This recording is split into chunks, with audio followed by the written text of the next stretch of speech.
Assalamualaikum warahmatullahi wabarakatuh. Saya Cindy Aurelia Nabila dengan NIM 210002043. Saya berasal dari Prodi Administrasi Pendidikan. Di sini saya akan menyampaikan mengenai mengelola komplain pelanggan yang merupakan tugas dari pertemuan 14 manajemen humas yang diampu oleh Dr. Anif Al-Kandri dan Bapak Singgi Ginanjar. Salah satu faktor yang paling mempengaruhi kepuasan dan juga persepsi dari pelanggan kita atau konsumen kita terhadap mutu layanan yang kita berikan itu adalah bagaimana menangani keluhan atau komplain yang mereka berikan. Kunci manajemen atau mengelola keluhan atau komplain pelanggan adalah terletak pada staf atau karyawan. Ketika disampaikan kepada staf yang tidak terlatih terhadap perusahaan yang kita kelola sangat kecil, resikonya akan sangat besar ketika itu ditolak atau justru pemarah.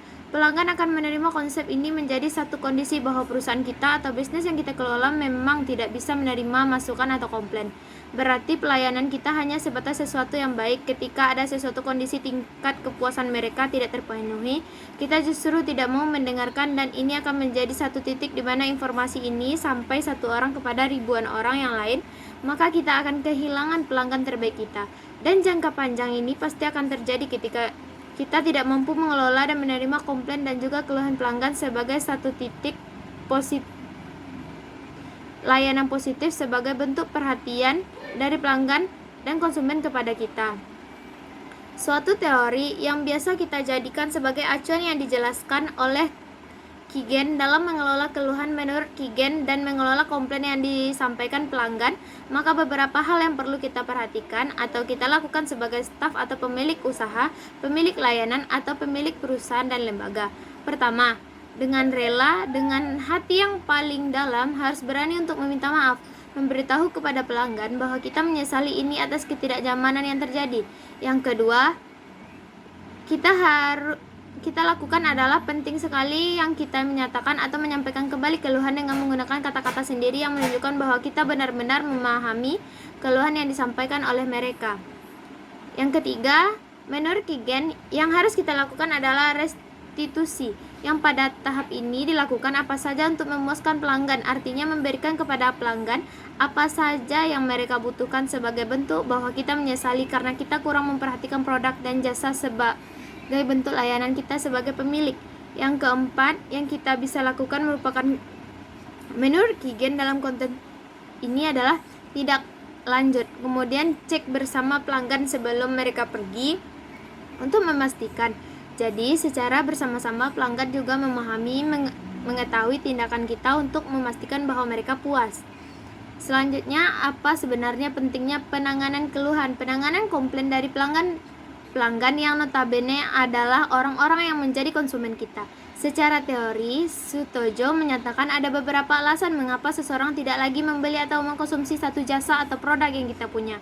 Menurutnya adalah 1% karena meninggal dunia, kemudian 3% karena pelanggan itu pindah tempat atau pindah alamat, 5% karena minatnya berubah, kemudian ada sekitar 9% pindah langganan pada perusahaan kompetitor atau saingan, 15% karena ketidakpuasan pada produk yang dibeli, dan yang paling besar atas hasil penelitian adalah bahwa 68% disebabkan karena pelanggan tidak puas terhadap layanan pimpinan, layanan staf, layanan karyawan, perusahaan, termasuk cara mereka menangani tuntutan atau komplain dan juga keluhan dari pelanggan. Pengelolaan komplain adalah manifestasi keilmuan, ilmu pengetahuan yang mempelajari tentang berbagai macam metode atau strategi dalam menangani dan juga mengelola berbagai macam keluhan yang disampaikan oleh pelanggan, yang disampaikan oleh konsumen untuk menciptakan keuntungan yang diperoleh dari berbagai faktor lainnya sehingga terbentuk model ekonomi yang efisien, dan sekaligus mengetahui apakah investasi yang dilakukan perusahaan selama ini oleh lembaga selama ini sudah berhasil atau tidak. Secara umum, manajemen komplain adalah pengelolaan atau atas usaha kita, atas produk dan jasa, atas bisnis yang kita punya dalam kaitannya dengan keberatan dengan komplain dengan sesuatu yang sifatnya dalam tanda kutip ketidakpuasan dari konsumen atau pelanggan terbaik kita. Selanjutnya ada satu pendapat yang disampaikan oleh Tijoptono bahwa manajemen komplain adalah bentuk penanganan dan bentuk penataan atau pengaturan yang dilakukan oleh satu lembaga atau satu perusahaan atas reaksi ketidakpuasan. Jadi dalam proses menyelesaikan atau mengatasi sanggahan atau reaksi ketidakpuasan atau ketidaksetujuan konsumen atau pelanggan terhadap kegiatan-kegiatan fungsi manajemen yang dilakukan tidak efisien dan efektif oleh perusahaan tersebut. Jadi dapat kita simpulkan bahwa manajemen komplain itu bisa kita sebut sebagai salah satu cara atau strategi yang digunakan oleh perusahaan atau lembaga dimanapun atau apapun bentuk lembaganya dalam menangani keluhan konsumen yang memandang bahwa keluhan konsumen itu sebenarnya merupakan satu kesempatan yang besar bagi pihak perusahaan atau lembaga untuk dapat mempertahankan konsumen terbaiknya melalui proses penanganan yang luar biasa, penanganan keluhan yang efektif yang dapat menjadi informasi-informasi yang berasal dari keluhan konsumen tersebut. Ada beberapa prinsip dalam proses penanganan atau manajemen komplain yang kita berikan. Yang pertama, penanganannya harus segera.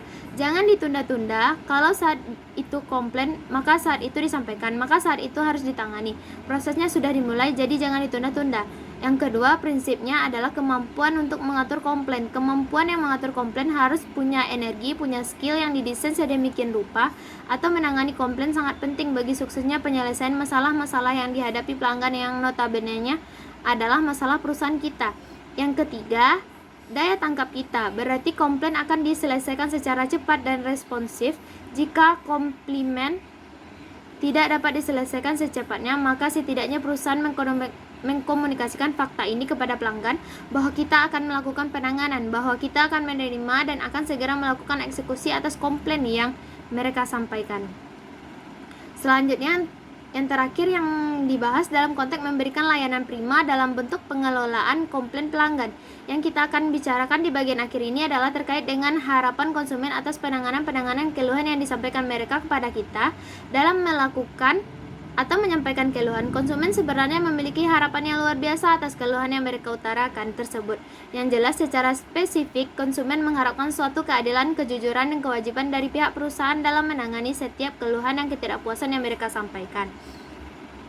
Lalu Steve Brown dan Steve Steck dikutip oleh Anastasia membagi 3 jenis keadilan ini dalam bentuk-bentuk dari harapan konsumen atas penanganan komplain yang mereka sampaikan. Yang pertama, kita menyebutnya outcome fairness, di mana konsumen dalam jenis ini mengharapkan suatu outcome atau kebijakan atau kompensasi yang sesuai dengan tingkat kekecewaan mereka. Kompensasi ini bisa berbentuk penggantian atau pengambilan biaya yang dikeluarkan oleh pihak konsumen karena mereka merasa dirugikan atau ketidakpuasan atas apa yang mereka terima dengan apa yang mereka keluarkan. Yang kedua, jenisnya procedural fairness. Selain harapan atau kompensasi yang setimpal, konsumen sebenarnya juga mengharapkan satu kebijakan dan peraturan perusahaan serta proses penanganan keluhan yang tidak menyita waktu mereka terlalu lama. Konsumen sangat mengharapkan akses yang lebih mudah, paling cepat dalam proses penyampaian iklan yang mereka tersebut. Yang ketiga, instructional fairness. Disampaikan harapan-harapan konsumen yang sangat mengharapkan untuk diperlakukan secara sopan, ramah, dan jujur. Kemudian bentuk keadilan ini sebenarnya sangat mendominasi sikap dan perusahaan konsumen terhadap hasil atau outcome dan proses atau prosedur dalam penanganan keluhan oleh perusahaan. Sekian penyampaian dari saya. Kalau ada kata-kata yang salah mohon dimaafkan. Assalamualaikum warahmatullahi wabarakatuh.